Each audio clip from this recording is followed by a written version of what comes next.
Boa noite a todos e a todas. Vamos então dar início à aula de hoje, uma aula que eu intitulei A Criança no Centro em Pestalozzi. Trata-se do segundo autor que nós vamos abordar nesse curso, nesta disciplina, e Pestalozzi é um autor fundamental para nós pensarmos a educação infantil, para nós pensarmos uma nova concepção de infância. Pestalozzi nasce em Zurique, na Suíça, em 1746. Ele é membro de uma família italiana que morava na cidade desde o século XVI, portanto, uma família tradicional suíça. Ele morre em 1827. Aos 6 anos, Pestalozzi perde o seu pai, e ele vai ser criado pela sua mãe e por uma babá, que era uma pessoa encarregada da educação doméstica das crianças nobres naquela época. Ele é de religião protestante e ele inicia seus estudos com muita dificuldade, porque ele era um aluno que tinha problemas de aprendizado. Então, ele foi sempre um aluno medíocre. Depois, quando ele cresce, ele tenta a carreira eclesiástica, ele tenta ser pastor, ele tenta fazer direito, mas ele acaba se tornando agricultor. Na verdade, os biógrafos dizem que o Pestalozzi fracassou em tudo, inclusive na agricultura da sua propriedade rural, no cantão da Argóvia. Era uma propriedade denominada Neuhof. Em 1774, ele escreve para o filho que ele tinha, de 3 anos, uma obra chamada Diário de um Pai.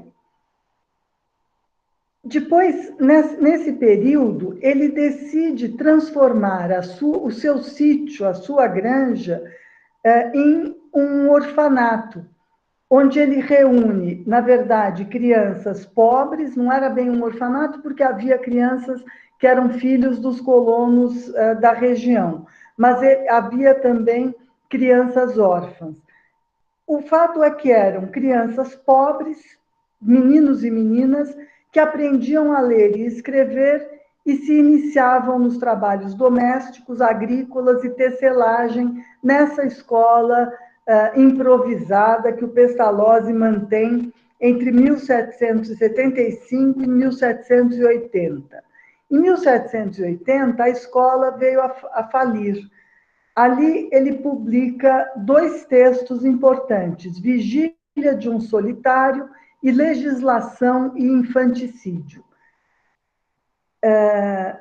Na verdade, nesse Legislação e Infanticídio, ele enfrenta um problema bastante importante naquela época, que era o infanticídio, a morte das crianças, o assassinato de crianças, não é? Em 1781, ele publica o primeiro volume da obra que será a sua obra mais importante, que veio a público em 3 volumes. Essa obra se chamava Leonardo e Gertrudes. Foi o mais popular dos seus livros, era uma novela pedagógica de caráter popular, uma obra que descrevia a vida do povo simples, do povo rural, e as modificações que vieram a ser feitas por uma mulher chamada Gertrudes, que era muito inteligente e devotada, embora ela não fosse particularmente instruída, ela era ignorante, mas ela introduz inúmeras modificações naquele meio, pela habilidade que tinha no tocante à educação dos filhos. A Gertrudes salva o seu marido Leonardo da indolência e da embriaguez.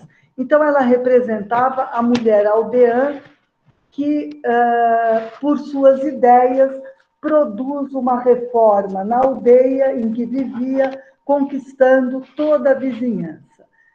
Pestalozzi acreditava que essa experiência poderia se generalizar, e ele pretendia, com isso, criar um método de educação capaz de regenerar toda a sociedade.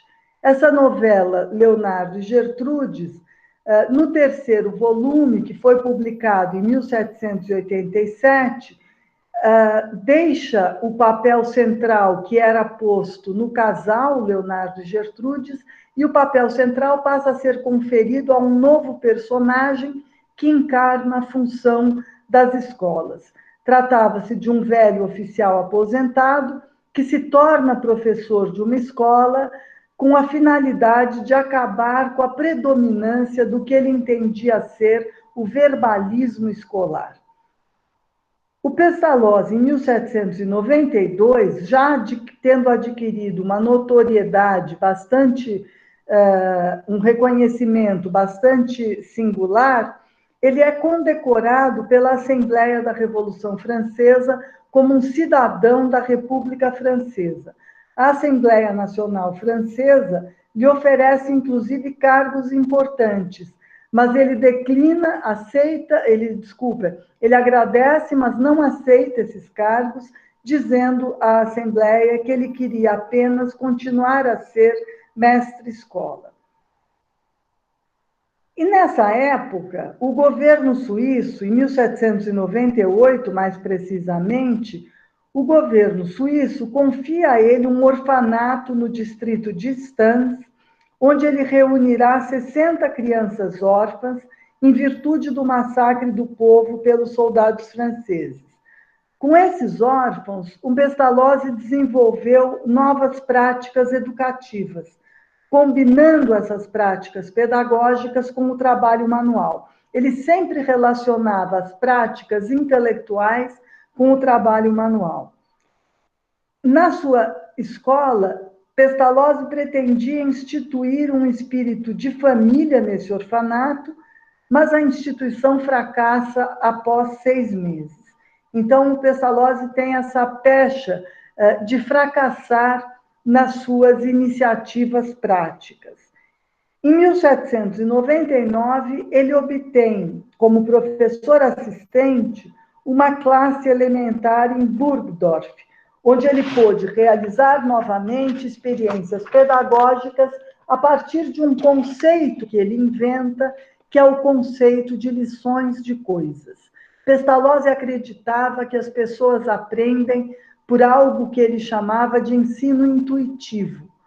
Esse ensino intuitivo seria um meio do desenvolvimento mental, visto que ele afirmava que o objetivo dessas lições de coisas, ou do ensino intuitivo, era o de psicologizar a educação.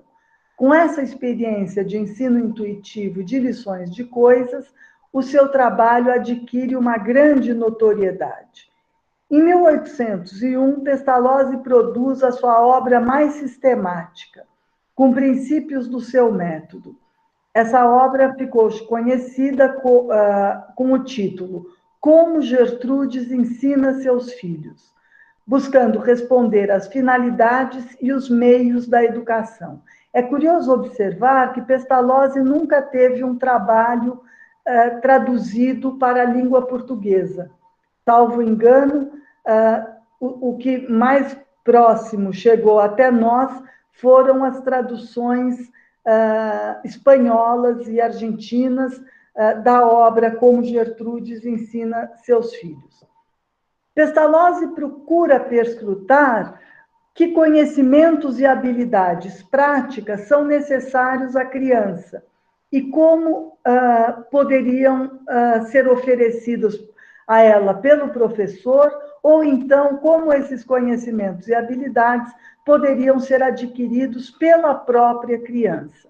Então, ele buscava, nessa obra sistemática, responder às finalidades e aos meios da educação.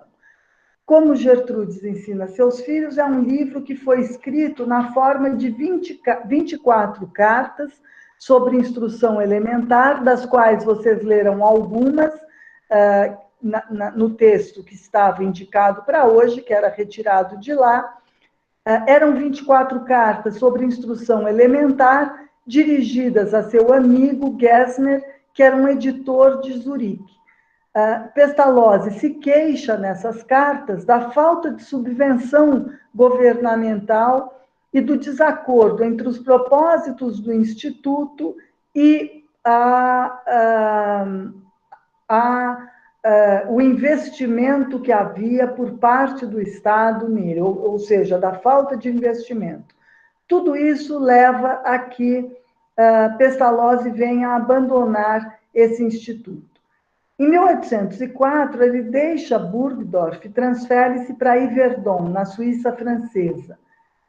Ali ele reúne 150 pensionistas e, nessa época, ele já desfrutava de uma extraordinária celebridade.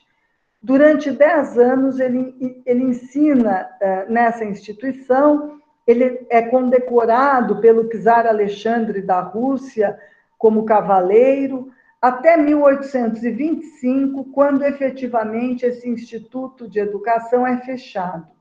Ali ele escreve O Canto do Cisne, que é uma obra biográfica, onde ele conta a história da vida dele, e vem a falecer em 1827, no mesmo ano em que ele havia produzido essa obra, O Canto dos Cisnes, aos 81 anos. Pestalozzi ficou conhecido como um pensador apaixonado e um homem de ação.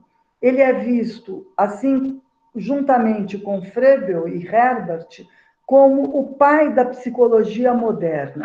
Mas ele influenciou Herbart e influenciou Froebel.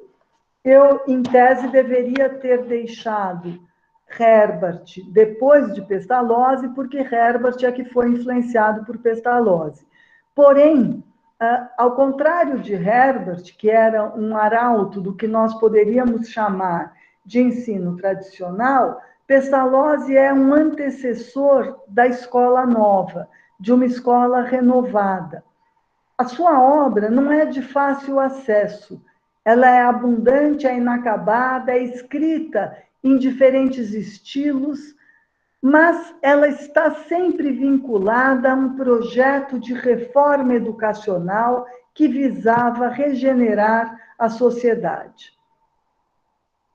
Nos seus institutos, especialmente no primeiro, em Neuhof, as crianças pobres da vizinhança que ele coloca na sua escola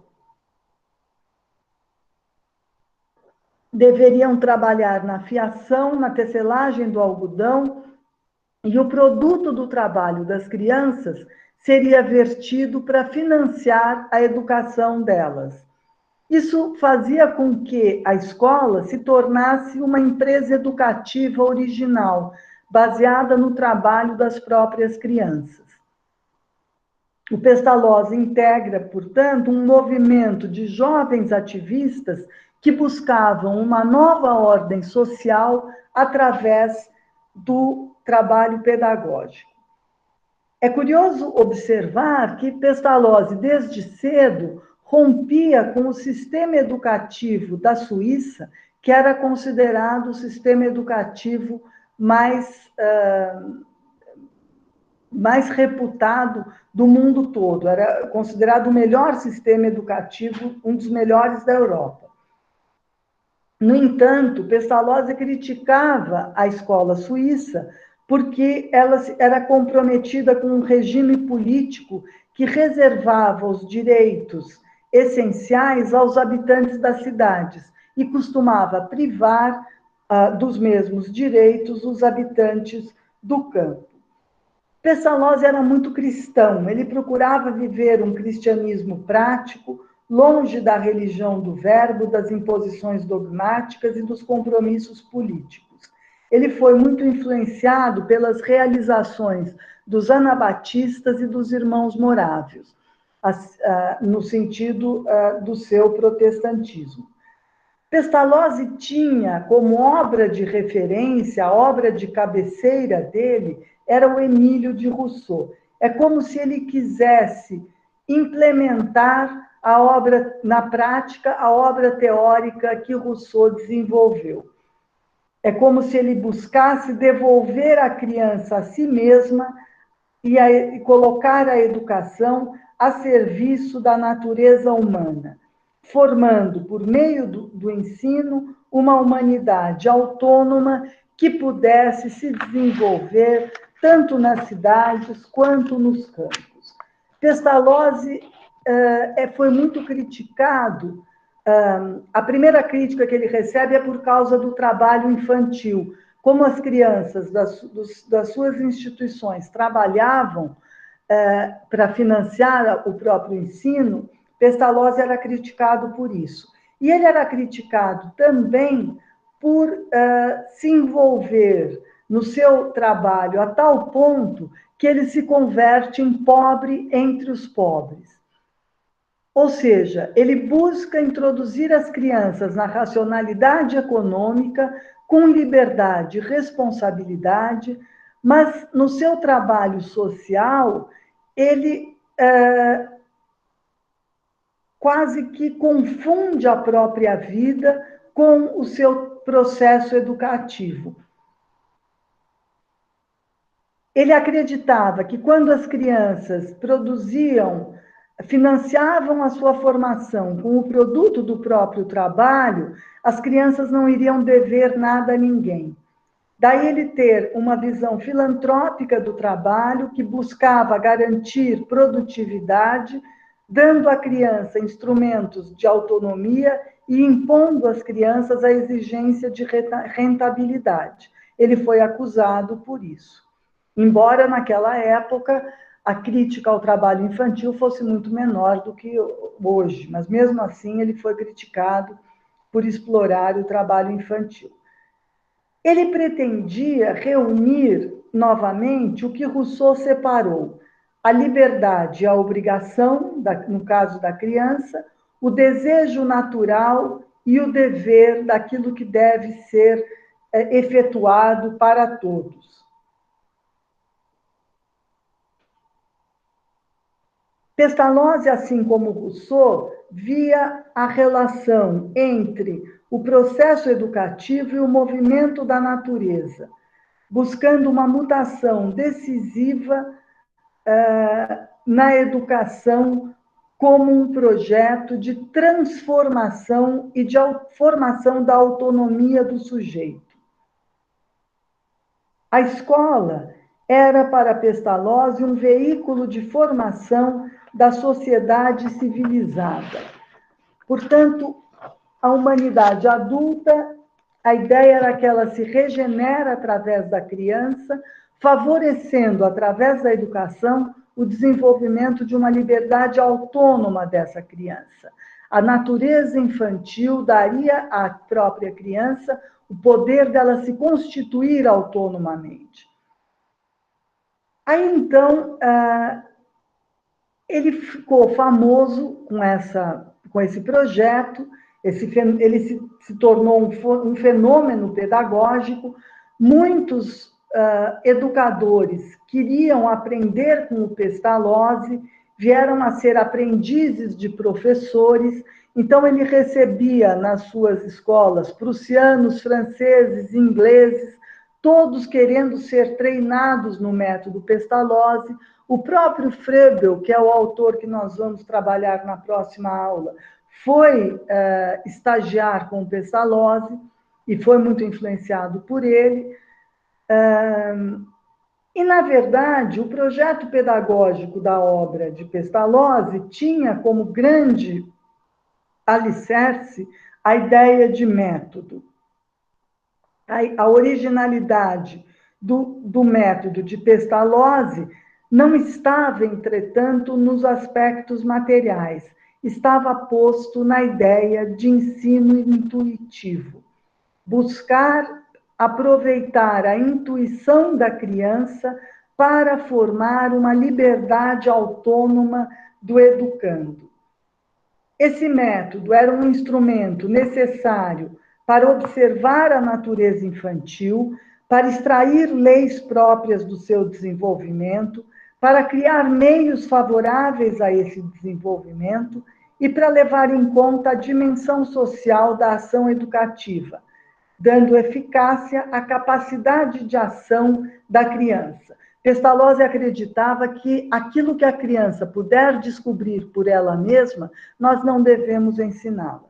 É preciso deixar a criança desenvolver a sua intuição nisso que ele chamava de lições de coisas. Apresentar as coisas para as crianças e fazer com que elas aprendam com as próprias coisas.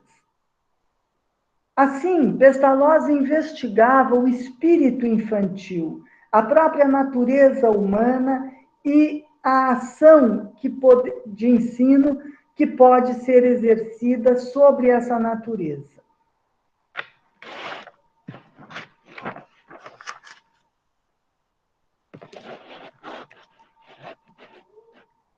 Pestalozzi acreditava que haveria 3 elementos no processo pedagógico: o coração, a cabeça e a mão. Seriam 3 faculdades, 3 pontos de vista sobre uma única humanidade em ação de autonomia. A cabeça é o poder humano para a reflexão, é aquilo que nos permite nos separarmos do mundo e das suas impressões confusas para elaborarmos conceitos e ideias. O coração é o requisito que nos leva a essa sensibilidade para dominar a natureza por meio do trabalho. E a mão é a solução desse conflito entre cabeça e coração, é aquilo que nos abre para o que o homem construa, o homem e a mulher, não é? Construam de si mesmo a própria obra. Então, é como se as pessoas tivessem uma parte racional que estaria dada na universalidade da condição humana e uma parte sensível que se daria pela sua particularidade. A responsabilidade moral do pedagogo faria com que, qualquer que seja a matéria e a época, seria necessário manter o equilíbrio entre os 3 componentes do método, entre esses 3 fundamentos, essas 3 faculdades, cabeça, coração e mão. Ou seja, dentro da instituição escolar, não bastaria distribuir harmoniosamente as disciplinas entre um polo intelectual, um polo sensível e um polo técnico. Cada professor precisaria se esforçar para aplicar em cada etapa pedagógica os 3 elementos em torno dos quais articula-se-ia o desenvolvimento da autonomia da criança.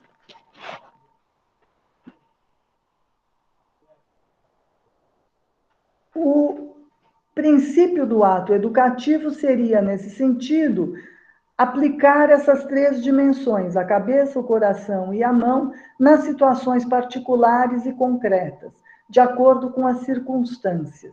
Isso permitiria conciliar o polo da inteligência universalizadora com o polo da sensibilidade particularizadora. A fragilidade de Pestalozzi, eu já tentei assinalá-la para vocês, era a de que ele jamais conseguiu verdadeiramente separar a sua obra da sua própria biografia, da sua própria existência e das suas experiências.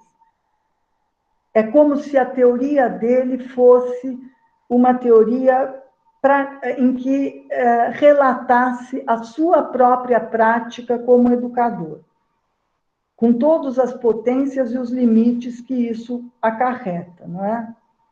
De todo modo, Pestalozzi reagiu contra o intelectualismo da pedagogia tradicional, acreditando no valor educativo do trabalho manual e na destreza prática, buscando, com seu ensino intuitivo, com suas lições de coisas, um método de ensino fácil que poderia ser desempenhado por qualquer um. Pestalozzi acreditava que todas as mulheres teriam em si a potência do ensino, não é? A vocação para ensinar.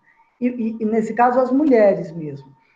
E, por isso, até a menos instruída das mães caso fosse bem treinada, poderia vir a desenvolver um trabalho pedagógico. Ele acreditava, portanto, que o professor era um mero instrumento do seu método, com os resultados que deveriam vir através da natureza dos processos desse método, mais do que da habilidade de quem o pratica. Por isso, Pestalozzi acreditava na força do livro didático. O livro didático seria um bom livro quando pudesse ser usado tanto por um mestre erudito quanto por um professor sem instrução. Porque o livro se comporia como um guia.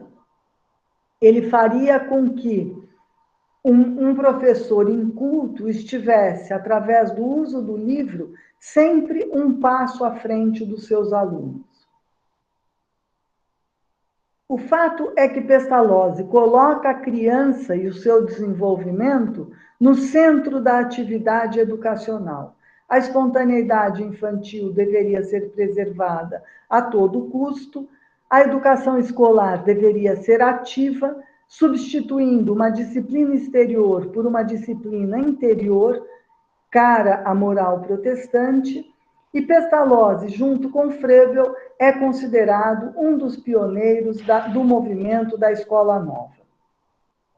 Ele cria a educação como um processo que deve seguir a natureza, de acordo com o modelo do que o Rousseau havia deixado no Emílio, considerando, portanto, a bondade inata do ser humano que uniria mente, coração e mãos. A sua pedagogia é intuitiva, pautada em expressões sensoriais, postas na relação entre homem e natureza, e seriam essas impressões que transformariam as representações confusas em conceitos claros e precisos. O meio essencial da educação seria, portanto, a intuição. O método dele parte do conhecido para o desconhecido, do concreto para o abstrato, do simples para o complexo, partindo progressivamente da visão intuitiva para a compreensão geral. Então, Pestalozzi buscava acostumar a criança a fazer as coisas, não dizer à criança como ela deve fazer aquilo que ela pode efetivamente buscar por si mesma. Ele desenvolvia, assim, nos seus alunos, as faculdades de percepção, de observação, mais do que a mera aquisição do saber, fazendo com que o processo de ensino fosse ativo e fosse intuitivo. A base desse método intuitivo de Pestalozzi é a lições de coisas, em que ele oferecia dados sensíveis à observação, chegando ao abstrato por meio do concreto. Então, como é que ele ensinaria, por exemplo, as frações? Ele pegaria uma barra de chocolate, dividiria em 5 partes e ensinaria que cada parte daquela barra de chocolate corresponderia a 1/5 da barra toda. Então, ele parte do concreto para chegar ao abstrato. Considera-se que Pestalozzi inaugurou o ensino da geografia local, porque ele partia do próximo para tratar das áreas distantes, como se houvesse círculos concêntricos, dispensando mapas, dispensando esquemas e partindo de uma geografia local, estudando primeiramente o quarteirão, a comunidade, para depois chegar na ideia de cidade, para depois chegar na ideia de estado e de país. Bom, encerrando um pouco a minha exposição, no Brasil, as ideias de Pestalozzi chegaram mediante a tradução de um manual de um autor chamado Calkins. Essa tradução foi feita pelo Rui Barbosa por volta dos anos 80 do século XIX e foi chamada de Primeiras Lições de Coisas. Esse manual foi aprovado pelo governo imperial como livro-texto da formação de professores, foi publicado em 1886 com tradução de Rui Barbosa, e o manual de Calkins explorava as ideias de Pestalozzi, especialmente aquelas centradas na noção de que, através dos sentidos, que nós obtemos a porta de entrada para o conhecimento. O processo pedagógico de Pestalozzi prevê essa gradualidade do método, um método que deve seguir a natureza, um professor que confere na criança o seu crescimento para que ele siga o curso da sua própria lei, um professor que tem na metáfora do jardineiro a sua mais plena expressão. O jardineiro é aquele que oferece todas as condições para que as plantas cresçam sozinhas e brotem de acordo com o curso da natureza. É necessário que haja essas condições pelo jardineiro, mas não é o jardineiro que leva a criança a crescer. Ao passo que, na pedagogia tradicional, a metáfora mais adequada seria a metáfora do escultor, aquele que esculpe o aluno, não é? Tal como esse aluno deve ser. No caso do Pestalozzi, a metáfora que se aplica é a metáfora da jardinagem. Este seria o papel do professor, de acordo com esta visão. Bom, o que eu tinha para a aula de hoje era basicamente isso, e eu tenho alguns trechos para nós lermos, de modo a que vocês possam depois também se entusiasmar, talvez, para fazer a leitura de outros trechos no momento em que formos discutir. Na página 53, eu pediria a alguém que lesse o parágrafo final. E visto que fui obrigado a instruir sozinho, quem pode ler para mim, por favor?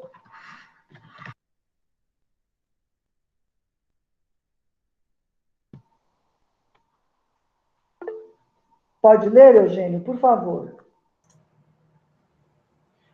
Oi, professor, consegue me ouvir? Uhum. Perfeito, acho que o pessoal também deve estar me ouvindo. Sim, acho que sim. É o último parágrafo aberto da página 53, é isso? Exatamente, Obrigado, Tarsila. Ela disse que está dando para ouvir. E visto que eu fui obrigado a instruir sozinho, sem outras ajudas, as crianças, aprendi a arte do ensino mútuo, e como eu não tive à minha disposição outro meio, além do da pronúncia em voz alta, me surgiu naturalmente o pensamento de fazê-los escrever e trabalhar durante o estudo dessas crianças.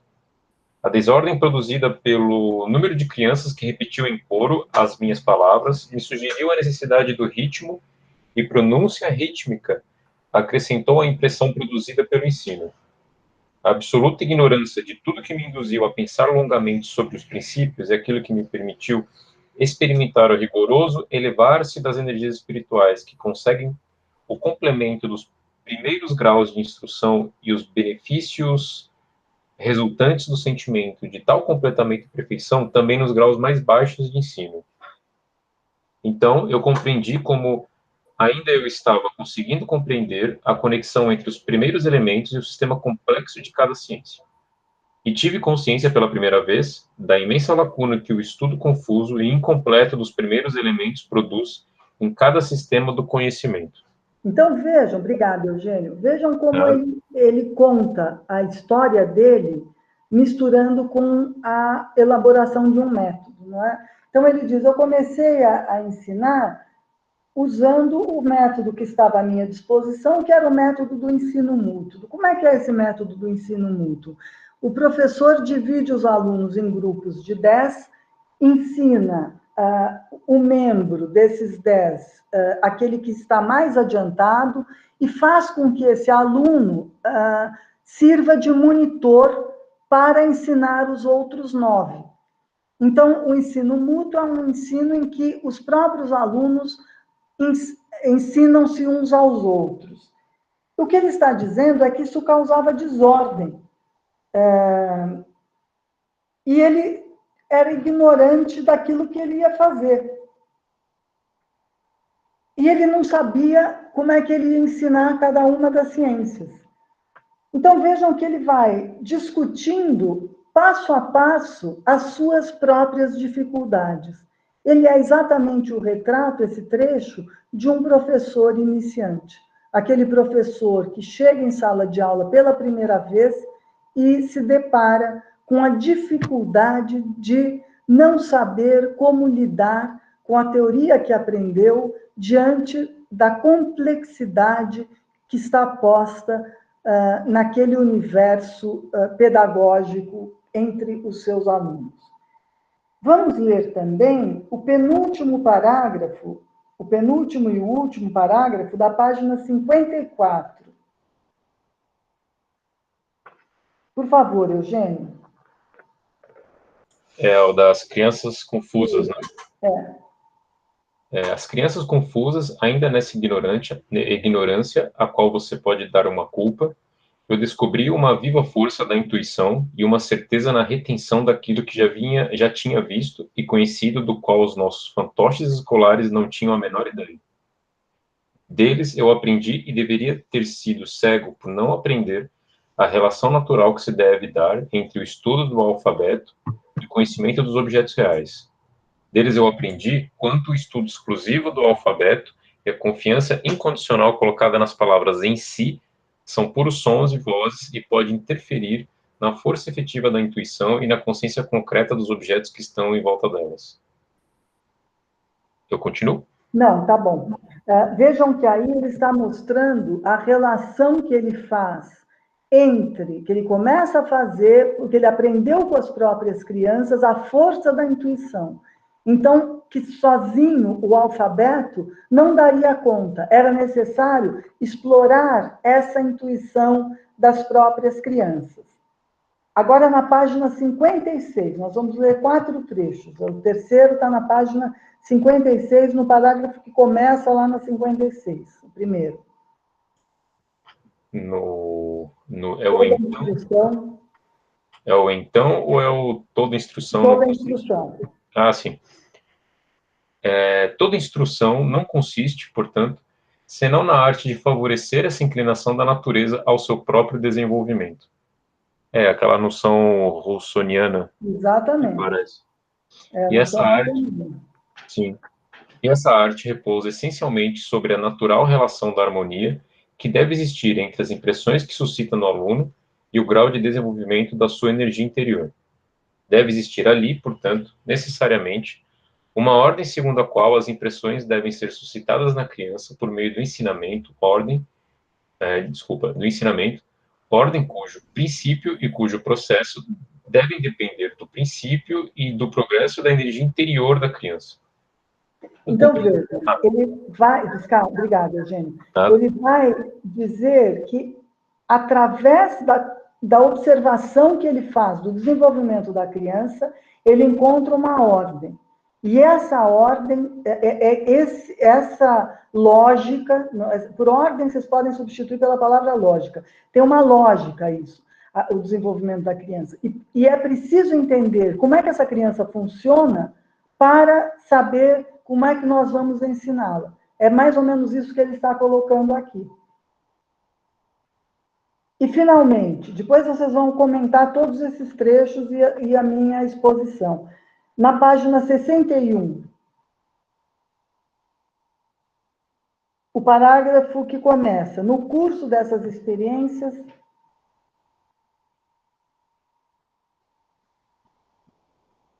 Achei.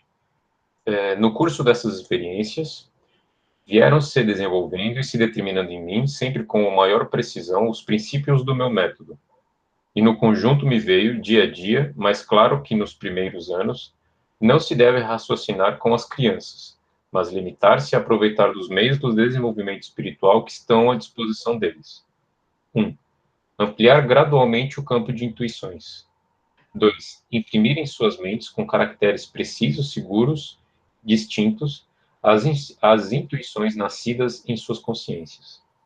3. Dar-lhes um conhecimento da língua tal como abraçar todas as noções que a natureza e a arte lhe forneceram e fornecerão. Então, como eu dizia, estes 3 princípios me viam à mente sempre mais ratificando, desenvolvendo em mim também estas convicções. 1. Da necessidade dos livros de educação para a infância. 2. Da necessidade de uma explicação clara desses livros. E 3. Da necessidade de exercitar as crianças a utilizar tais livros e suas explicações, conhecer os nomes e as palavras que devem se tornar familiares antes do momento da alfabetização, silabação das palavras. E ele pode continuar. Tá. A vantagem de possuir com o tempo um vocabulário extenso é incalculável para as crianças. A impressão viva da palavra faz com que o objeto se torne inesquecível para eles. Uma vez conhecidos, segundo uma ordem exata, preserva neles a consciência das relações concretas entre eles, os objetos. A utilidade que deriva disso é progressiva. E não se deve acreditar que o estudo de algo que a criança não conhece por inteiro possa ser inútil. É certo que se ele, estudando o A, B ou C, consiga apropriar-se de uma grande parte do vocabulário científico e terá vantagem sobre as crianças que, sem sair de casa, se familiarizem com o nome de infinitos objetos. Muito obrigada, Eugênio. Então, vejam, aqui ele já está, nessa carta, ele já está se identificando, já criando o seu próprio método, que parte das intuições e que levam a uma alfabetização de crianças pequenas. Pestalozzi acreditava na possibilidade de, através do uso das intuições e do pensamento concreto dessas crianças, favorecer uma alfabetização precoce, anterior ao próprio ensino primário, por assim dizer. Então, Pestalozzi acreditava que por meio da intuição, que por meio da compreensão do desenvolvimento da natureza da criança, tal como queria Rousseau, nós entendemos a lógica pela qual as crianças pensam e sentem.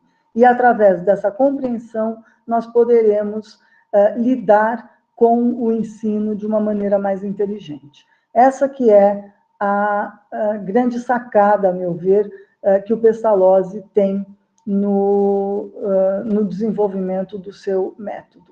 Eu queria agora ouvi-los e ouvi-las, tanto as dúvidas, quanto os comentários, quanto observações sobre os trechos que lemos, quanto outros trechos que vocês possam e devem ter selecionado. Então, agora a palavra é com vocês. Eu só vou pedir que, quando vocês falarem, por favor, liguem a câmera, porque senão eu sinto que eu estou falando com bolinhas. Boa noite, professora, tudo bem? Me escuta? Boa noite. Escuto. Então, é que eu separei um trecho aqui, que eu achei muito interessante, acho que ele tem até relação com o primeiro trecho que o Eugênio leu, que eu achei muito interessante essa questão do Pestalozzi destacar muito da experiência de vida nele, né? É um relato muito pessoal, e eu gostei muito desse trecho aqui, que ele, na página 53, que ele fala: mas pense em minha condição, sozinho, privado, completamente subsídio para a educação, ao mesmo tempo diretor, administrador, serviçal e, sobretudo, vigia em uma casa quase completamente destroçada, entre a ignorância, as doenças e as novidades dos costumes. O número de crianças subiu pouco a pouco até alcançar o número de 80, todos de diferentes idades, alguns arrogantes, outros habituados a pedir esmolas pelas ruas, todos com poucos absolutamente ignorantes. Mas qual tarefa teria sido educá-los e desenvolver a alma deles? Então, eu achei muito interessante, porque é um relato, assim, que em certo momento, ele me deu até dado num lugar com um monte de criança, ele tem que assumir todas essas tarefas. Exatamente. E eu achei interessante como ele conseguiu desenvolver isso na sequência, com aquele trecho até que deu da educação mútua, né? Porque é uma coisa que demanda... Você não tem como se preparar para uma situação dessa, né? Então, por mais que a gente leia esse relato, todo mundo aqui que acho que for lecionar algum dia vai acabar chegando numa situação dessa em que vai ter que fazer mais do papel do professor. Eu achei muito legal que ele destacou, até no começo do texto, eu não lembro onde está o trecho que eu destaquei agora, que ele comenta das diferentes... não sei se é essa palavra que ele usa, mas diferentes culturas das crianças, né? As diferentes vivências. Isso. Então, que é muito complicado de ser trabalhada também. Então, eu achei muito interessante essas passagens que ele faz. Muito bom, Gabriel. Gostei muito das suas observações e o trecho que você leu é realmente muito rico e mostra as angústias desse professor que tem que se confrontar com inúmeras outras tarefas para além de ministrar o seu magistério, realmente.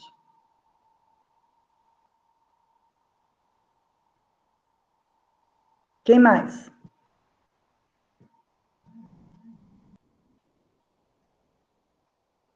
Oi, tá dando para me ouvir? Está dando, Marcos. Deixa eu abrir a câmera aqui.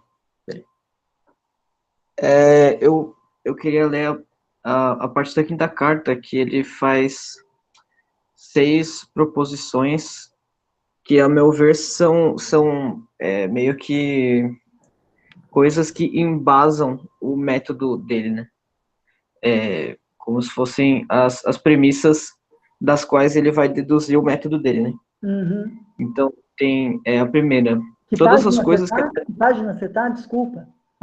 Página 62, Ah, tá. Obrigada. quando ele começa a numerar aqui. Uhum. 1. Todas as coisas que afetam os meus sentidos são, para mim, meios para alcançar as ideias exatas, somente como as suas imagens apresentam aos meus sentidos a sua essência invariável e imutável, em vez de suas variações mutáveis ou os aspectos particulares. Estes são, ao contrário, fonte de erros e de enganos, se as suas imagens apresentam aos meus sentidos as suas propriedades acidentais, ao invés da sua essência. Aí, 2. A cada intenção profundamente impressa no espírito humano e fixada na memória, se liga com grande facilidade, quase involuntariamente, uma série de conceitos colaterais que estão mais ou menos em relação com aquela intenção. 3. Quando a essência de um objeto é impressa no seu espírito mais fortemente do que não nos seus aspectos particulares, o mecanismo da tua natureza espontaneamente te guia nos aspectos particulares deste objeto, dia a dia, de verdade em verdade. Ao contrário, quando os aspectos variáveis de um objeto são impressos no teu espírito mais fortemente do que na sua essência, esse organismo da tua natureza, dia a dia, nos aspectos particulares deste objeto, te guia de erro em erro. 4. Aproximando objetos de mesma natureza, nossos juízos sobre a sua verdade interna adquirem uma maior amplitude, essencialidade e universidade. Se faz mais penetrante e mais seguro. A impressão parcial e predominante dos aspectos particulares se enfraquece em benefício da impressão que deve fazer sobre você, a essência dos próprios objetos.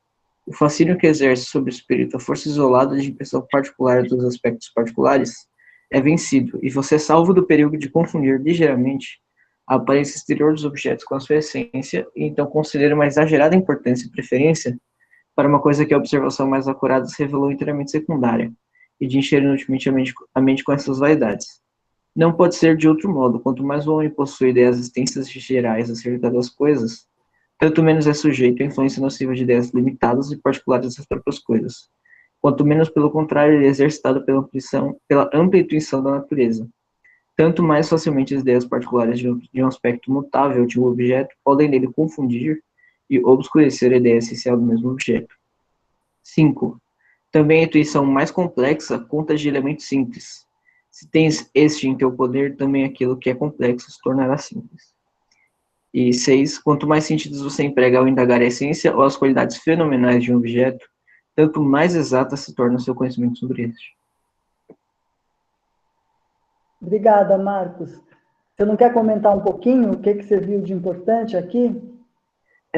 Claro, eu acho que, por exemplo, essas 5 que ele fala de que tudo que é complexo é feito de elementos mais simples, né? Eu acho que tem muito a ver com o que você expôs do método dele, que sempre vai, né, como um círculo concêntrico, sempre começa exatamente perto e vai indo para o mais abstrato.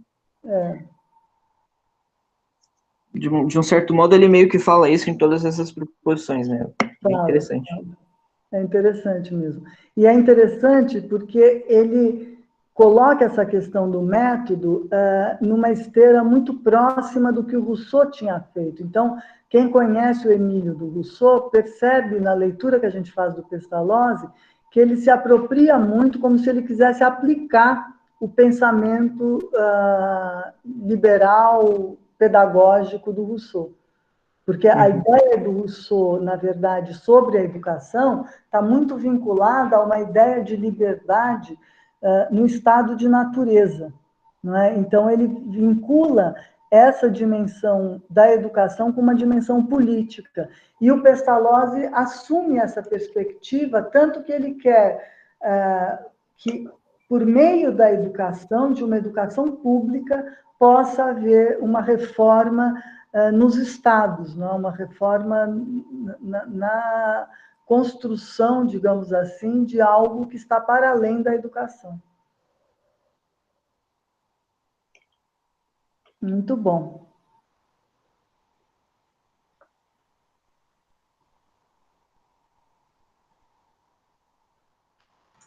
Se ninguém for fazer um comentário, eu gostaria de comentar uma passagem bem próxima dessa que acabou de ser lida, que achei legal que ele tem essa ideia dessa tripla fonte, ou tríplice fonte que ele coloca, justamente um pouco antes desses princípios que ele elaborou para a lei da natureza. E parece que o aprendizado para ele vai conectar junto com eu esqueci de ligar a câmera aqui. Ele vai conectar o aprendizado basicamente natureza, então a gente pode falar mundo, e o ser humano dividido entre intuição e a parte que forma conceitos, né? Ele vai dizer que é a sensibilidade e a faculdade cognitiva, ele vai usar essa expressão. Então parece que tem essa faculdade sensível, essa faculdade cognitiva e o mundo. Essas são as três fontes. E aí eu achei bem interessante, assim, porque ele tem essa... eu acho que o grande mérito, pelo que eu entendi, é justamente de colocar essa faculdade sensível nessa relação entre mundo e cognição. Exatamente.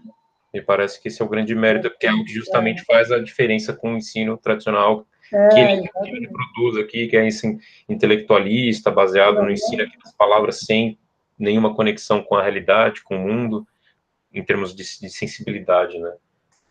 É interessante notar que a palavra intuição, para ele está sempre relacionado com a sensibilidade física, né, das coisas.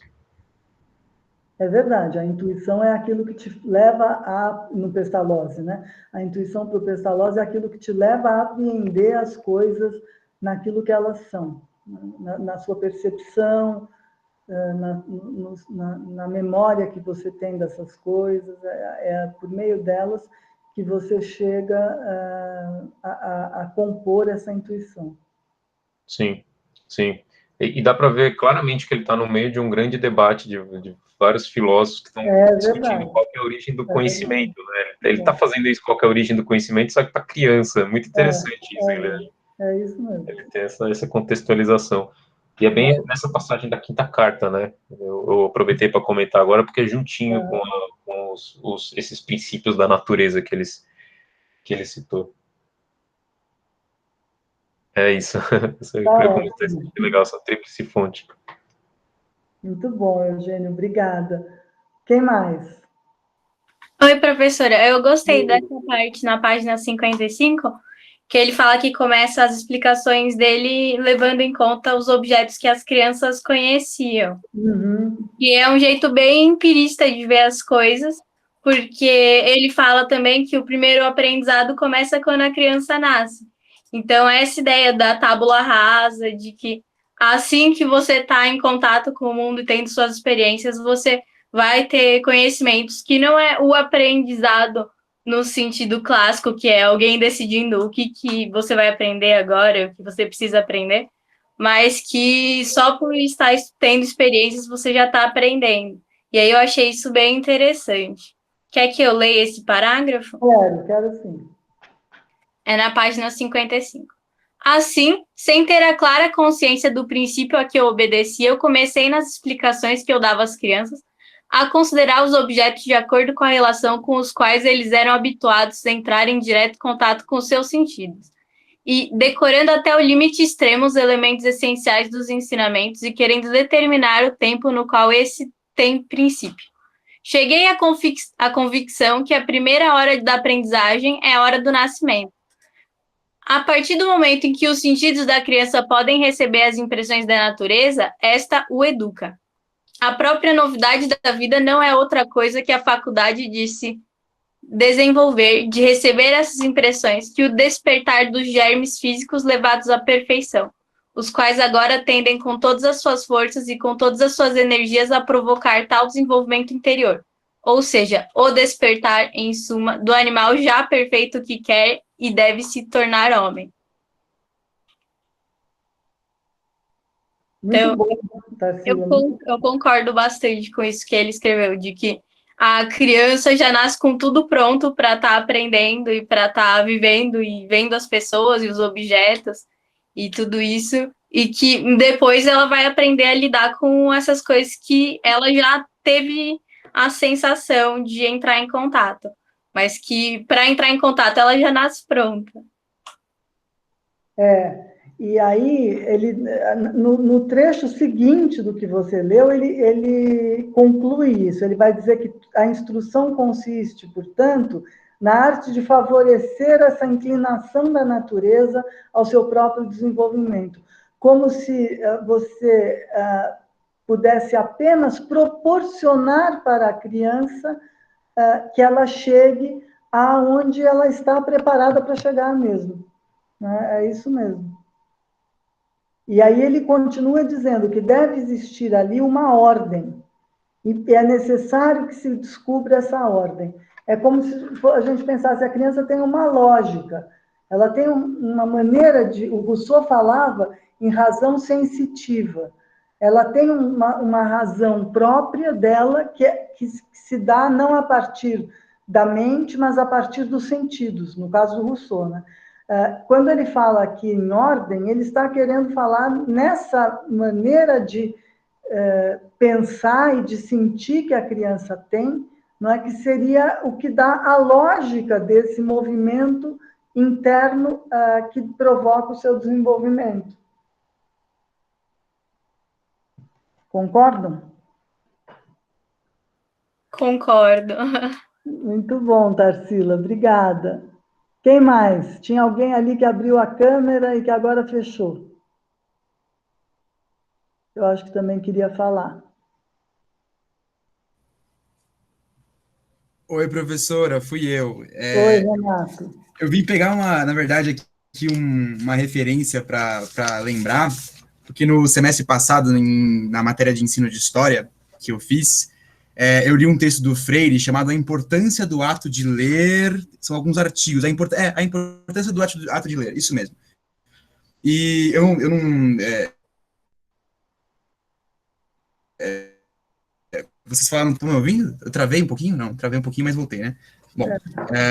Bom, e trechos muito pertinentes, e eu me lembrei desse texto do Freire, porque tem duas coisas que me remeteram muito ao texto do Freire lendo o Pestalozzi, que é a experiência pessoal que ele passa, né, e esse texto do Freire também é 100% uma experiência pessoal dele, ele falando da casa dele em Pernambuco, então como que era a árvore, ele sentindo o cheiro das coisas, ele vendo as figuras da casa, quem era o pai, quem era a mãe, nomeando isso aos poucos e fazendo uma espécie de uma alfabetização antes de conhecer as palavras, né? Uma alfabetização do mundo, né? Conhecendo o mundo, sentindo o mundo, justamente essa ideia bem russoniana, antes mesmo de conhecer as palavras escritas, né? E me lembrou totalmente isso, porque além de comentar essa coisa da intuição, também me veio à mente por justamente ter um relato pessoal, né, por trazer a experiência pessoal em xeque. Eu sei que são muito distantes, mas eu acho que, como o Freire é sensacional, sempre acaba vindo à mente, né, então, enfim, não sei se eu viajei muito na maionese nessa comparação. Não, ao contrário, é interessante você trazer isso, quer dizer, o que até agora a gente estava discutindo a questão do ensino intuitivo, né, do papel da intuição. Você pegou um outro aspecto, que é o lado de como ele escreve sobre uma prática profissional, movimentando a sua própria ação como profissional, a sua própria experiência. E o Paulo Freire faz exatamente isso, você tem razão. Eu estava lembrando, é isso mesmo. São mecanismos de escrita que podem ser próximos, apesar de serem tão distantes.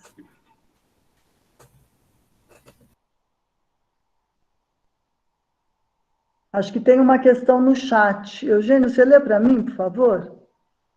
Claro. O Renan, ele falou, professora, lendo o texto, tive uma grande impressão que a ideia de missão docente que o Pestalozzi prega tem muita influência da própria prática missionária cristã, como uma espécie de salvação final. Minha dúvida é se essa ideia de missão docente já era comum ou se ele traz isso como novidade. O trecho que destaquei é o parágrafo final da página 47, porém estou sem microfone para falar. Eu vou procurar aqui o trecho.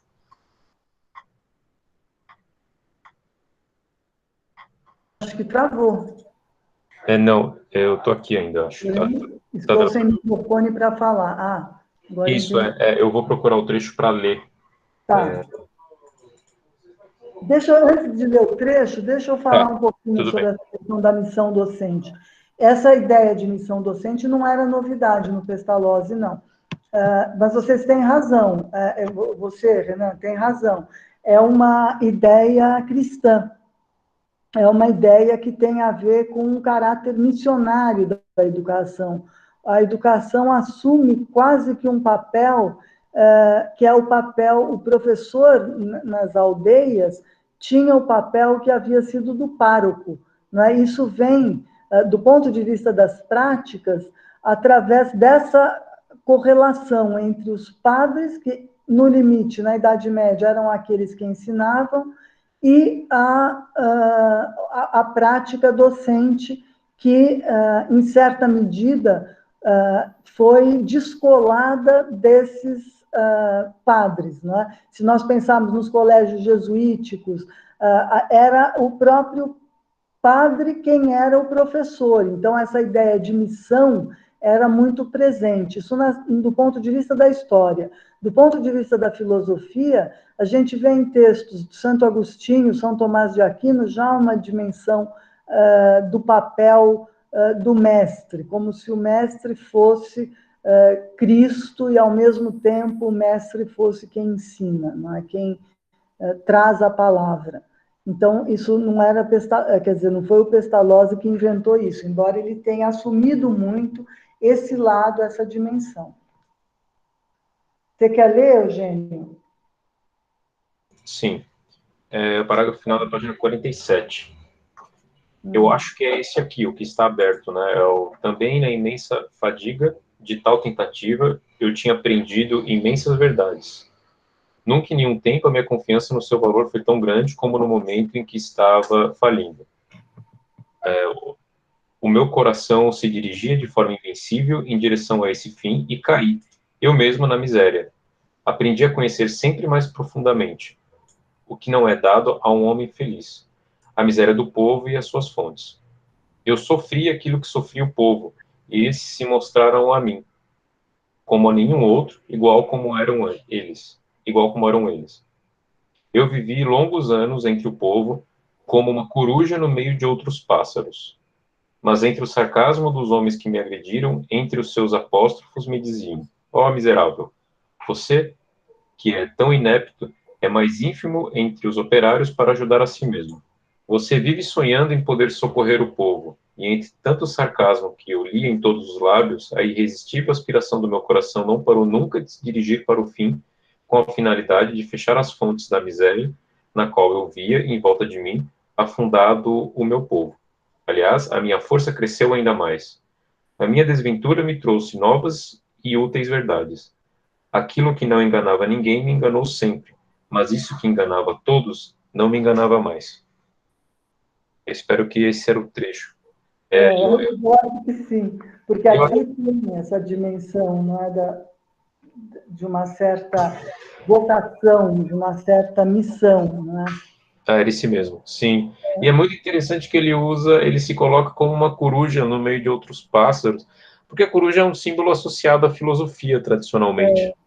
E é interessante ele colocar isso. Eu não sei em que sentido ele queria dizer a coruja, exatamente. A coruja é sabedoria, né? A coruja traz a sabedoria, o pássaro da sabedoria. Que tem essa coisa da observação acho que é uma coisa do tipo bem interessante.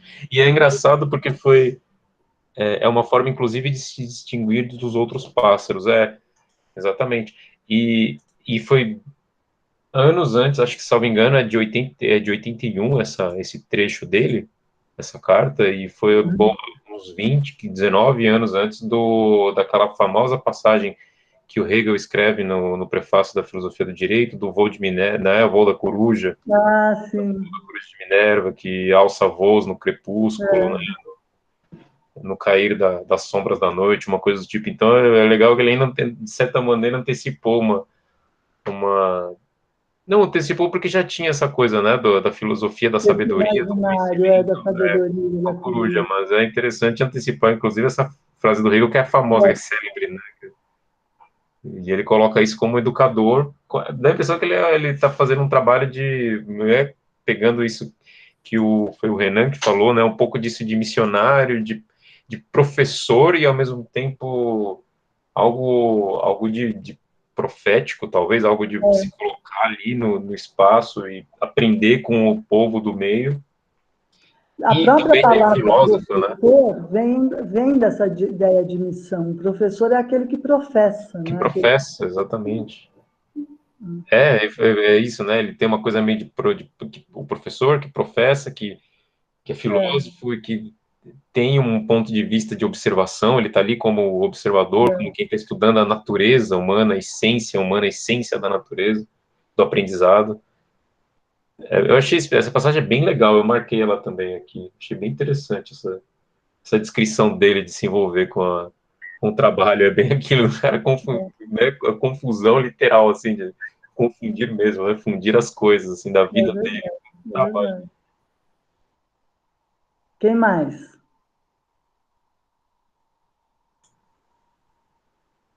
Vamos lá, pessoal, vocês podem ter dúvidas, não precisa só ler trechos, vocês podem ter questões, Dá para comparar também, né, com o Herbart, ver se tem diferença, semelhança. Isso, exatamente, comparar com o autor anterior. Na verdade, eu pensei um outro tema dentro do texto que o que me chamou muita atenção foi a questão do ensino infantil, porque acho que já comentaram, ele falou que o ensino começa na hora do nascimento, então essa ideia eu vi muito presente. E eu tive um pouco a impressão que tem essa mistura do que é o institucional da escola, o papel da escola, e o que é o papel da família. Então, o que seria a educação familiar e o que é a educação institucional. E eu separei um trecho aqui na página 58, eu vou ler. Ele fala: até os 5 anos se concede às crianças a liberdade e o prazer da natureza, e se deseja que cada impressão que dela deriva haja sobre eles. Eles têm consciência da própria força e aproveitam disso com todos os sentidos da própria liberdade e dos prazeres que dela derivam. O livre processo da natureza, segundo o qual se desenvolve na satisfação de sua sensibilidade selvagem, tem já adquirido em nós uma direção bem determinada. Depois que eles aproveitam bem os 5 anos dessa alegria, da vida sensível, abruptamente a gente tira deles essa inteira natureza e se freia tiranicamente o processo impulsivo da desenfreada liberdade, e eles se fecham em fileiras em uma sala empesteada e se obrigam por horas, dias, semanas, meses e anos inteiros, sem piedade, a contemplar a miséria, áridas e uniformes letras do alfabeto, e se condenam a um modo de vida que contrasta com aquela precedente. O que eu assim, achei desse trecho é que havia uma crítica, né, à escola tradicional, mas ao mesmo tempo uma crítica que me parece muito contemporânea ainda. Essa crítica eu acho que pode ser feita a muitas escolas, e a única coisa que eu diferenciaria é que, em vez de ser aos 5 anos, que as crianças são enfiadas nessa estrutura, é antes, aos 2 anos, às vezes, até mais cedo, muitas vezes. Então, eu fico com um pouco de dúvida qual é esse formato de escola e de educação infantil institucional, não familiar, que ele está propondo. É importante essa sua colocação, Luísa, porque o Pestalozzi é digamos assim, ele é um antecessor da educação infantil. Nessa época, não havia educação antes dos 7 anos, praticamente. E ele, quando ele diz que ele está... Porque ele pegava crianças que eram órfãs, então, crianças de todas as idades, inclusive antes de 7 anos. Então, ele acaba ensinando essas crianças, mas ele não faz propriamente uma diferenciação de método entre as crianças pequenas e as crianças já, digamos, com a faixa etária de um ensino primário. Quem vai fazer isso é um discípulo dele, é o Froebel. O Froebel, que é o autor que vocês vão estudar para a próxima aula, cria o conceito daquilo que vai ser chamado de jardim de infância. Ele é que inventa a ideia de jardim de infância. Então, ele é que é o fundador da educação infantil. Mas ele é o fundador da educação infantil amparado no alicerce que o Pestalozzi proporcionou a ele. Então, o Pestalozzi, ele é, digamos assim, ele é o sujeito que vai dar as condições para que seja criada a ideia de uma educação infantil. Você pegou um aspecto fundamental nesse autor. Muito bom, muito obrigada. Não sei se você tem mais algum comentário a fazer a partir do que eu falei. Não, eu acho que era isso mesmo, professora. Então tá bom, Luísa, obrigada. Quem mais? Oi, professora, boa noite. O texto que eu tinha selecionado para ler foi acho que o quarto trecho que você pegou ali da página 61, quando ele vai falar sobre, acho que na quarta carta, quando ele vai falar sobre a questão dos livros. E eu achei muito interessante quando depois ele defende a questão dos livros. Eu acho que, inclusive, o Renato foi muito feliz no que ele disse a respeito da literatura e a questão do Freire no ensino. Como está muito bem elencada essa questão de cabeça, coração e mão, que a senhora falou. De cabeça atrelada à questão da necessidade dos livros para a educação infantil, o coração para você transpassar e explicar para a criança o que é aquilo, e a mão na hora de botar a mão na massa mesmo, de você exercitar o porquê desses livros, o porquê você defender uma leitura e uma escrita voltada para a área da educação infantil. Exatamente. Muito bom, Fernando, é isso mesmo. Essa dimensão, essa tríade do coração,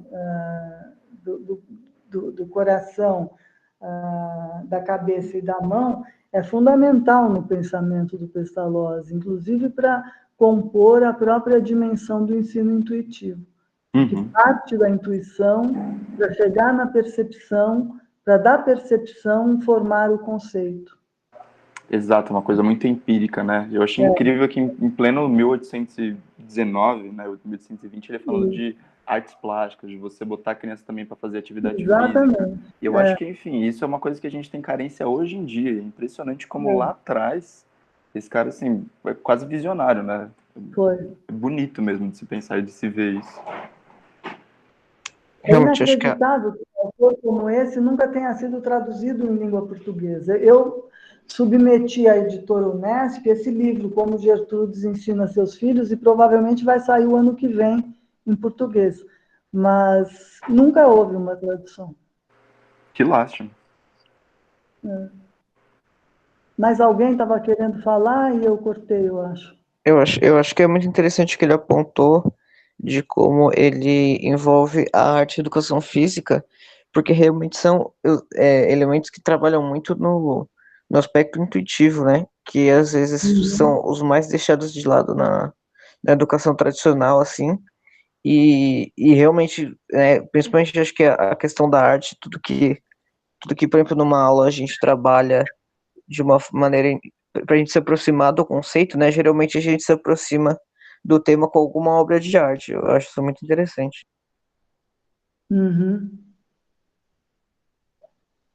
É verdade. A Nina diz que acha que isso diz muito do Brasil, de nunca ter sido publicado aqui. É engraçado. Quem estava querendo falar? Reinaldo? Reinaldo, tudo bem, professora? Tudo. Assim, dentre os vários elementos, um que me veio agora é a questão de gênero, né? No caso da mulher. Sendo essa obra, né, que é Como Gertrude Educa Seus Filhos, né, e também na página 73 a gente encontra, deixa eu ligar a câmera aqui, encontra aqui uma frase bem curta, né? Toda mãe é a primeira educadora e instrutora de seu filho, de 15 de março, né, de 1819. Aí a gente tem um forte indício, né? Podemos dizer assim, um forte indício primeiro que é dessa condição, né? Quase não, né? Natural, né? Proveniente da questão da mulher, né? Com o filho, com a infância, com a formação do psicológico, né? E eu acho que ele captou isso e talvez, como já foi falado, a obra dele com muita coisa incompleta, mas eu acredito que se fosse da sequência, eu acho que ele enveredaria por esse caminho, né? Dessa constatação, né? Que ele chega a fazer, como eu falei, nessas menções aí à mulher e à mãe, né? Acho que é dentro dessa linha. Embora para a época dele isso seja extremamente inovador, porque a ideia de uma educação ministrada por mulheres não era comum nessa época. A educação ela era ministrada por homens. Então, ele dizer que a mulher é educadora por excelência chega a ser avançado para o seu tempo. Professora? Professora? Oi? Então, emendando no Reinaldo, um pouco, eu não conheço tanto Rousseau, mas eu acho que ele tem alguma, não sei se uma caracterização ou uma conceituação da mulher que é interessante, mas talvez problemática, e até crítica, mas problemática para os nossos valores hoje, e eu acho que a senhora podia falar um pouco, eu não conheço tanto, talvez possa acrescentar aí. A visão do Rousseau da mulher é uma visão extremamente atrasada, inclusive para a própria época, não é? Porque a mulher a Sofia foi feita para servir o Emílio. Ela não tem, digamos assim, uma identidade própria, mas a função dela é a de constituir uma família e educar o seu filho. No caso do Pestalozzi, é um pouco mais refinado, porque não é apenas a mulher como mãe que ele está colocando, é a mulher como educadora, é a mulher como professora. Então, eu vejo uma certa diferença na postura de um Pestalozzi e de um Rousseau. O Rousseau, nesse ponto, ele está muito aquém de autores que eram contemporâneos a ele, como Condorcet, por exemplo, embora o Condorcet seja mais jovem do que ele, mas chegou a ser contemporâneo. O Condorcet vai dizer que é importante ensinar que a mulher tenha uma instrução e tenha a cultura letrada, não apenas porque ela vai educar os seus filhos, mas porque ela tem, digamos assim, ela tem um espírito, e é esse espírito que faz com que é o mesmo espírito que o homem tem, e, portanto, ela é igual ao homem. Então, o Condorcet era muito mais avançado do que o Rousseau, dado que o Rousseau coloca a Sofia apenas como sendo a futura mulher do Emílio. Não é? Então, você acha que essa caracterização da mulher como preceptora, educadora dessa criança, ela não tem raízes na caracterização que o Rousseau faz da mulher? E aí também da criança, do educando também, como ele caracteriza e diz da criança no Emílio, né? Não, tem sim, tem herança russoniana. O que eu acho é que ele avança um pouco em relação ao Rousseau, especialmente na maneira como ele coloca a mulher como uma educadora, a mulher como professora. Então, eu acho que ele avança, mas tem a herança russoniana, ele é muito calcado na leitura que ele faz do Emílio. Entendi. Obrigado, então. Tá? Eu posso fazer um brevíssimo comentário? E eu vou ler também uma pergunta no chat. Eu acho que também temos que levar em consideração toda a Revolução Francesa que ele estava vivendo e toda a reformulação do que estava acontecendo no mundo do trabalho, sobretudo, né? A divisão social do trabalho estava numa reviravolta, assim. eu dei uma pesquisada, porque me chamou atenção essa coisa também, né, da questão do gênero, e parece que eu encontrei um artigo que fazia menção a isso. Falei assim, não, tem também o contexto ali de Revolução Francesa, onde É o verdade. que era o tradicional já estava subvertendo, né, já tinha, o tempo todo estava se repensando o que a escola deveria fazer, assim como todas as outras instituições. É isso mesmo. É. Então, O Rousseau não viu a Revolução Francesa, o Pestalozzi viu, né? Essa é a diferença também. Então parece bastante imbricada, né? Essas formulações dele parece que estão juntas com aquele processo de revolucionário. Exatamente. Eu vou ler a pergunta. Desculpa. Muito sim. boa observação. Eu vou ler uma pergunta da Carla Angelino. Ela disse: professora, a senhora pode falar um pouco dessas cartas que se direcionam às mães e não colocando também a função como algo do casal? Acho que é isso. Então, o Pestalozzi acreditava que não é que ele entendesse que a mãe é a única, que a mulher é a única educadora, mas ele entende que a mulher é uma educadora por natureza. Então, que ela traz em si a vocação para o ensino. É alguma coisa que era comum à época, não é? Acreditar que a mulher é que educa o filho, não é? Mas no caso dele é a mulher que não apenas educa no sentido de formar, mas é aquela que ensina o filho. Então é aí que eu acho que ele avança, porque a mulher se coloca com a possibilidade de ser a professora. É a mulher capaz de instruir, como está colocado ali a Maria Clara. Fiquei pensando nisso. Bom, a Maria Clara é a outra, né? Essas cartas que se direcionam essas cartas são direcionadas, na verdade, as cartas do Pestalozzi é um amigo dele, embora ele esteja falando das mães, mas a função da educação, no caso do casal, era apenas da mulher. Essa era uma visão da época, e que ele não rompe com isso. Aí a Maria Clara tem uma questão, acho que ela continua isso. Fiquei pensando nisso também que o Lucas disse, principalmente o que diz a página 45. A função educadora da mãe exige abnegação pessoal. Apesar de ser inovador colocar a mulher como capaz de instruir, me parece gerar uma cobrança. Seria esse papel da mãe instrutora uma possibilidade ou uma obrigação na visão de Pestalozzi? Não, seria uma obrigação, é uma habilidade que deve ser mobilizada pela sociedade como um requisito, porque explorar essa habilidade é o que permitiria ter uma sociedade plenamente educada. Então, seria um dever. Vocês não podem querer que o Pestalozzi, no tempo dele, seja cobrado pelas reivindicações das mulheres do nosso tempo, gente. Precisa tomar cuidado com o anacronismo nas críticas, porque a visão de mulher que nos é contemporânea era absolutamente desconhecida nessa época. Então, não havia a ideia da mulher para além da possibilidade da profissão professora. Né? Professora, o máximo.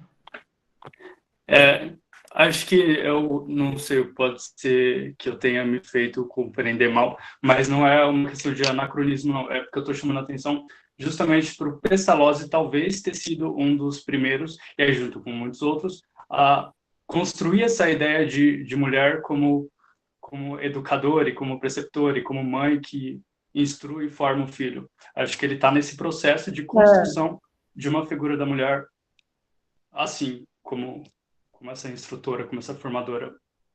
Não, eu não falei que vocês foram também anacrônicos, não foi o que eu quis dizer. O que eu quis dizer é que nós, todos nós, quando lemos um texto clássico, às vezes a gente se assusta.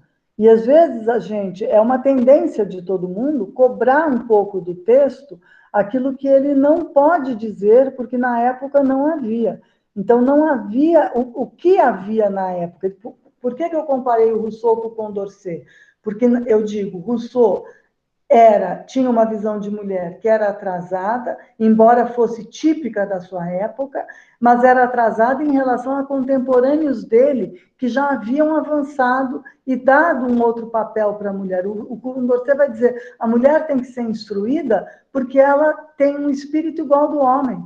Então, não faz sentido que esse espírito não venha a ser trabalhado, burilado. Então, a instrução é um requisito, não é apenas por ela ser uma educadora. Então, havia já antecedentes na literatura que o Pestalozzi, e nos quais o Pestalozzi também bebe, né? Agora, o Eugênio tem razão. Com a Revolução Francesa, o papel da mulher adquire uma nova configuração, porque entre outras coisas, na Revolução Francesa revoluciona modos de estar no mundo, não é? E havia um grupo de mulheres que questiona a própria Declaração de Direitos do Homem, justamente dizendo que era uma declaração de direitos do homem e não das mulheres. Então, havia já um questionamento na Revolução que avança quando coloca em causa a ideia de direitos exclusivos aos homens, por mais que os homens explicassem que ali estava uma ideia de humanidade, né?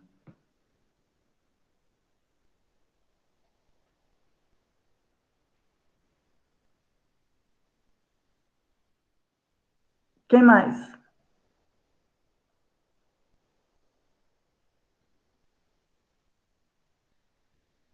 Professora, só complementando essa questão que você falou do anacronismo, eu acho que é muito verídico, porque antes de chegar nas cartas dele, quando tem toda aquela introdução falando de todas as cartas ao longo que serão discutidas, eu cheguei a achar que ia ser um texto chato, assim, sabe? Falei, nossa, mas esse cara aí vai falar da mãe já vinculada à questão da mulher, sabe? Mas daí assim que ele já começa a primeira carta dele, que ele usa aquela metáfora de que ele tá entrando num pântano da educação, meio que já falei, olha, acho que não é bem por aí, né? Não dá para você olhar com os olhos que a gente tem do século XXI para um cara que já estava tão à frente no século XIX. Eu diria, obrigada por você ter colocado isso, Fernando, porque Imagina. O texto clássico é sempre um texto cuja leitura é uma leitura bruta. É difícil ler um texto desses. Por quê? Porque é um texto escrito numa outra época, com uma outra lógica, com um outro sistema de pensamento, completamente diferente do nosso. Então, eu diria que nos primeiros textos do Herbert, do Pestalozzi, do Froebel, vocês terão mesmo que superar esse primeiro impulso de rejeição do texto, justamente tentando entrar no espírito da época e no espírito do que o autor está tentando dizer. Os textos que eu deixei para o final, os textos do Ferrer, do Makarenko, do Frenet, do Gramsci, aí sim são textos com uma perspectiva crítica que certamente vocês vão se identificar. Mas os primeiros textos, eu peço a vocês que leiam com esse olhar, digamos assim, de vocês quererem enfrentar aquilo que vocês sabem que não é necessariamente agradável, não é uma leitura atraente, por assim dizer, mas é uma leitura necessária para quem quiser conhecer a história das ideias e do pensamento educacional. Então, obrigada por você me dar a oportunidade de falar sobre isso. Imagina.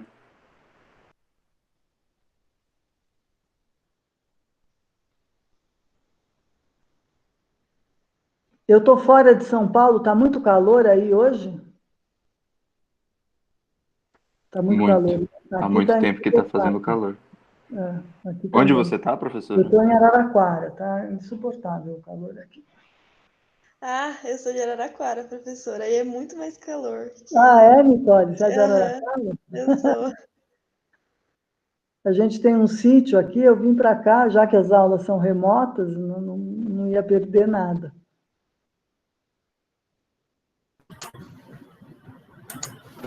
Bom, Professora, estão me ouvindo? Claro.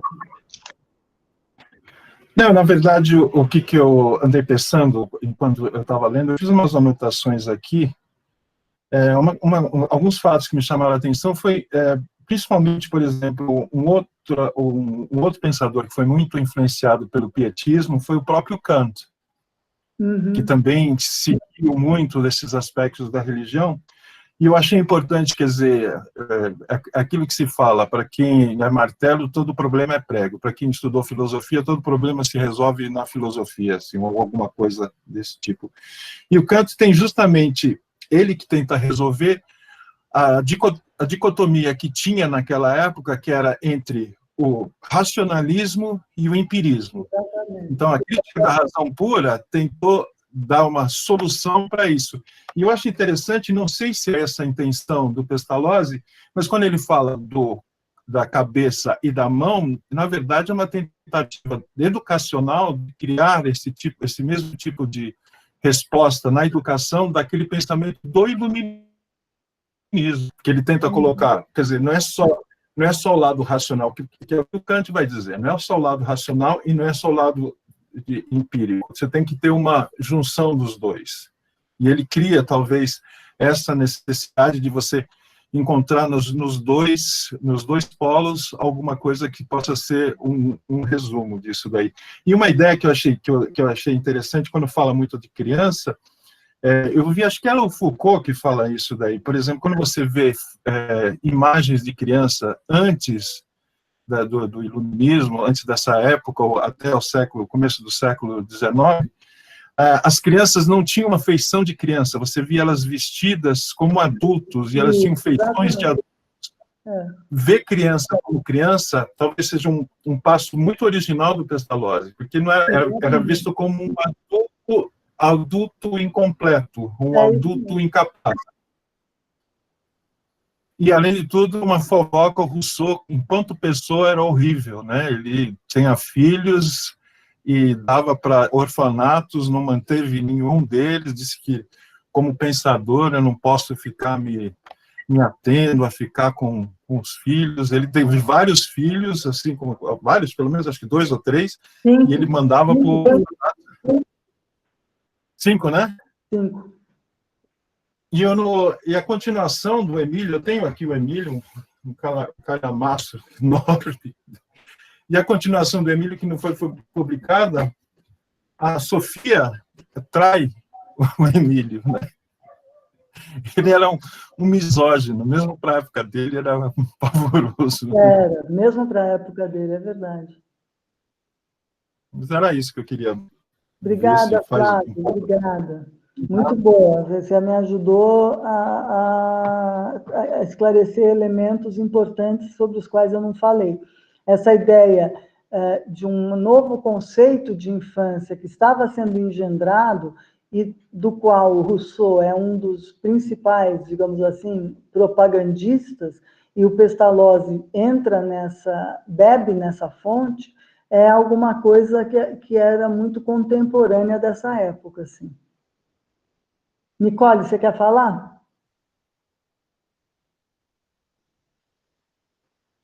Não. Oi, professora. Desculpa. Maíra. Eu tenho em si 2 dúvidas. A primeira é relacionada que no texto ele sempre fala muito de desenvolvimento do espírito. E ele busca uma forma psicológica de guiar o ensino, e ele, em alguns momentos, associa características da mente, que a gente considera como, por exemplo, o intelecto, ao espírito. E a origem da palavra psicologia em si é o estudo da alma ou do espírito. E o próprio Herbert também tem um momento que ele fala sobre alma. Então, a minha dúvida é se eles tinham a mesma ideia de mente que a gente tem, e se, na verdade, eles estão tratando em si do desenvolvimento do espírito mesmo, nos textos deles. Na verdade, isso é complexo, né? O pessoal da filosofia me ajuda. Eu não sei se eu vou saber te responder, Mayra, porque eu penso que, quando eles falam em espírito, eles falam em mente, mas é algo que envolve um pouco mais do que a mente. O espírito é algo que está, digamos assim, na dimensão do que seria essa possibilidade de relacionar o coração com a cabeça, entendeu? Então, a ideia de espírito é algo que está em nós, mas como um outro, é algo com o qual nós dialogamos, é algo que nos faz ser humanos. Então, eu penso que é isso. O pessoal da filosofia, eu peço ajuda. Essa é uma pergunta difícil. Olha, eu posso dar a minha opinião, mas é apenas uma opinião, assim, eu acho que eu também, a minha leitura, assim como acho que foi o Flávio que comentou, eu também vi muito aqui de um jeitão kantiano de colocar as coisas, principalmente esse negócio de tentar colocar a intuição junto com colado com conhecimento, mas ao mesmo tempo assistido com a faculdade cognitiva, que ele fala lá, que é aquelas 3 fontes, né, então ele coloca mundo, coloca faculdade cognitiva e faculdade sensível. Isso para mim já é bastante tentar conciliar esses campos, e me parece que tem algum tipo de leitura ou influência do espírito do tempo ali, de concepções kantianas aí seria mente, e espírito talvez no sentido de engenho, talvez no sentido porque tem essa palavra também que é usada, o Descartes usa isso, né, essa palavra de engenho do latim, que é, na verdade, como se fosse raciocínio, né, essa coisa de pensar, essa coisa de fazer funcionar, de criar as ideias, gerar as ideias, e que entra também, eventualmente, a imaginação, que entra também, eventualmente, o mundo sensível, né, e as informações do mundo sensível, só que informações, essa palavra nem estava, né, a informação é uma coisa mais, tive que aparecer mais posteriormente. Então, eu leio dessa maneira, que é uma coisa relacionada, digamos, à razão, racionalidade. Assim me parece, né? Mente e espírito nesse sentido de razão e funcionamento do engenho, né? Enfim, na parte de criar conceito a partir do sensível. Eu não sei o que as outras pessoas acham aí da filosofia, mas também me pegou esse negócio, viu? Também ficou... É meio inconsistente o uso, né, que ele faz da alma, espírito, isso não sabe muito bem o que é o quê. Eu ia falar que talvez lembrar que o Descartes fala em res cogitans, quer dizer, a coisa pensante. Então, é uma maneira de você tanto associar a uma coisa, mas é que pensa. E só para lembrar que o Allan Kardec, o pai do espiritismo, estudou com Pestalozzi. Então, estudou. Tem uma pesquisa. Aquelas associações Pestalozzi ligadas ao espiritismo, né? Exatamente. Eu cheguei a ver mais trabalho. Tem muitos artigos até falando sobre Pestalozzi. Eu estava procurei um outro artigo falando sobre isso, de repente, é um artigo até curto, de umas 8 páginas, de repente, no meio das páginas, começa a entrar num proselitismo do espiritismo. Eu falei, mas por que assim, falou o nome, porque falou Allan Kardec, o nome anterior dele, né, que eu não conheço. Aí depois a pessoa ficou conhecido como Allan Kardec. Então, e é muito associado. Então, acho que o que é bastante interessante, geralmente os pietistas não têm uma mente muito aberta com relação a alguma coisa do espiritismo, apesar que o espiritismo naquele, digamos, raiz era muito incipiente ainda, né? Depois, um pouco diferente. Muito bom. O que mais? A segunda dúvida é um trecho do texto que na primeira vez que eu li, me deu uma sensação de que é um pouco diferente das ideias dele, mas talvez eu esteja interpretando errado. O trecho é na página 60, é o último parágrafo. Eu procurei ainda esclarecer, pouco a pouco, às crianças mais adultas, algumas proposições das ciências naturais mais complexas e para eles incompreensíveis. Eles aprendiam as proposições de memória, repetindo-as e lendo-as do mesmo modo que aprendiam uma série de perguntas e respostas relativas a elas. Em princípio foi, como acontece em todo ensino ensinamento catequético, uma repetição de palavras obscuras e incompreendidas, mas a perfeita distinção de simples conceitos, seu preciso ordenamento de acordo com essas distinções, a própria consciência radicada na memória dessas palavras obscuras, na própria obscuridade, carente de luzes e de significado, despertou neles o sentido da verdade e a ideia dos objetos que eram colocados diante deles. Uma ideia como um raio de sol que tornava pouco a pouco mais potente dentro dessa densa neblina. Quando eu pensei de novo nessa parte, eu imaginei, tipo, você expõe a criança a algo que de início vai ser algo mais de decorar, mas com o decorrer do tempo, a criança vai fazer associações com o mundo, vai começar a pensar sobre o assunto e, a partir disso, vai utilizar a intuição dela para poder compreender o que foi apresentado a elas. Seria isso? Ou não? Na verdade, ele está criticando aquilo que ele mesmo fez. Então, ele está dizendo, de um certo modo, as crianças foram colocadas sobre esse tipo de método, num momento em que ele ainda não tinha, talvez, desenvolvido o seu ensino intuitivo, mas, mesmo assim, isso despertou a intuição delas. Então, mesmo com um método obsoleto, diz ele, as crianças, quando aprendem, vão aprender de maneira intuitiva. Elas vão... O Kant dizia que a intuição é o princípio do conhecimento. Não há conhecimento se não houver intuição. Então, nesse caso, é mais ou menos a mesma coisa. Não há aprendizado que não parta da intuição. É isso que ele está dizendo. Uhum. Obrigada. Tá? Obrigada a você. Quem mais?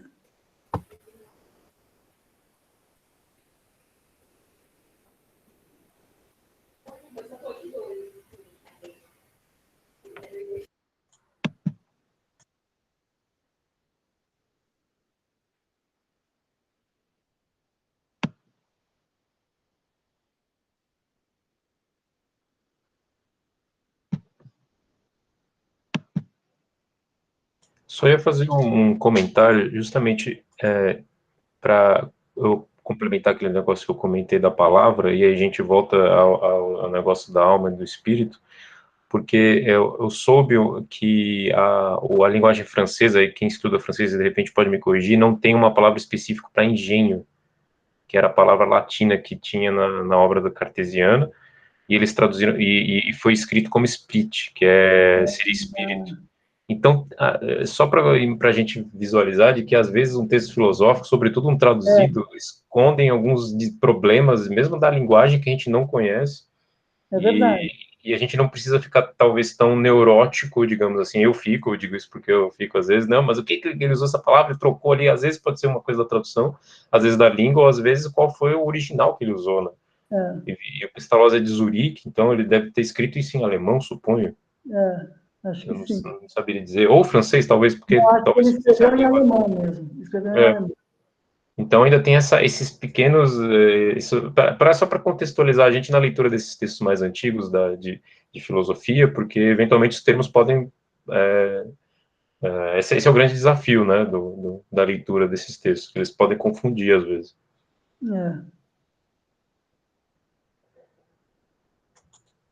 Quem mais, pessoal? Mais alguém tem alguma dúvida, algum aspecto que a gente não desenvolveu, que vocês gostariam de ver mais esmiuçado?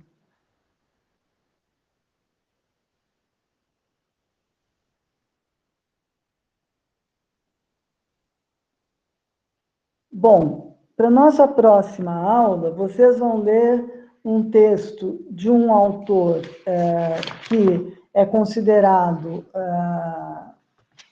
influenciado por Pestalozzi, porque ele, na verdade, estagiou por 3 anos no instituto que Pestalozzi dirigia, que é o Froebel. O Froebel é o autor alemão que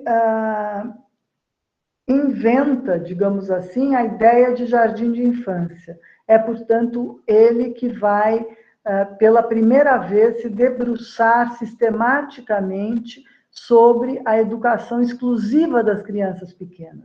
Pestalozzi também faz isso. Pestalozzi também atuava com crianças pequenas, mas ele, na verdade, atuava também com crianças maiores. Então, ele não separa, digamos assim, esse território daquilo que posteriormente virá a ser chamado de educação infantil. E o Frebel separa, o Frebel inventa isso. Eu recomendaria que vocês lessem também o texto da Alessandra Arce, que é a comentadora que eu selecionei, Frederick Frebel, o pedagogo dos jardins de infância. Porque esse texto é extremamente elucidativo da lógica do pensamento do autor. É uma das comentadoras de Pestalozzi e de Frebel que eu considero mais interessantes no Brasil. Então, eu recomendo essa leitura. Eu estou preocupada com a nossa... Ah, não, agora a gente tem 29 alunos. Houve uma hora que a gente tinha só 19, era muito pouco. Fico preocupada se tem algum motivo, porque a turma é uma turma de muitos alunos, né?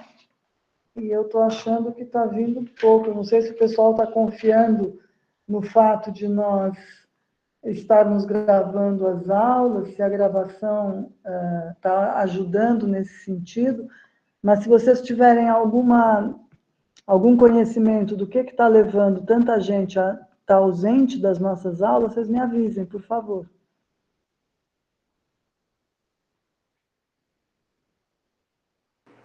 Pode deixar, professora. Tá bom? O que acaba por ocorrer muitas vezes é pessoas que pegam a matéria, depois descobrem que vai ser filmado, e aí, sei lá, acaba ficando muito cansado do trabalho, ou arranja uma outra coisa nesse horário e acaba não conseguindo ver. Eu, inclusive, já estive nesse local semestre passado. Não é o ideal, mas infelizmente acaba por ocorrer nesse momento pandêmico que a gente está vivendo. Esse momento de pandemia. Não, eu entendo, eu não estou querendo punir ninguém por isso. As aulas ficam disponíveis, vão estar todas elas gravadas. Mas eu fico preocupada. Então é isso, pessoal. Então, bom feriado para vocês. Lembrem-se que a nossa aula é depois dos feriados e, portanto, não tem ponte, tá bom? A gente tem aula normalmente na próxima terça-feira. Vocês vão estar descansados, felizes de ter passado um feriado excelente, tá bom? Então, boa semana para vocês. Tchau. Tchau, professora. Obrigado. Boa noite. Tchau, professora. Boa noite. Tchau, obrigado. Tchau, boa noite. Boa noite. Boa noite a todos aí. Valeu. Tchau, professora. Tchau. Tchau. Até mais, pessoal. Boa noite. Boa noite. Professora, depois você pode me enviar a gravação, eu já subo na... Tá bom, assim que eu receber a gravação, porque demora às vezes demora uns 40 minutos para ficar boa a gravação. Ah, entendi. Tá. Não é automática, não é imediata. Ah, não, sem problema. Demora um pouquinho. Mas Claro. até amanhã eu te mando, sim. Perfeito. Não, sem problema, só para avisar, porque eu acho que ainda está gravando. Ah, está gravando. Vou tirar a gravação.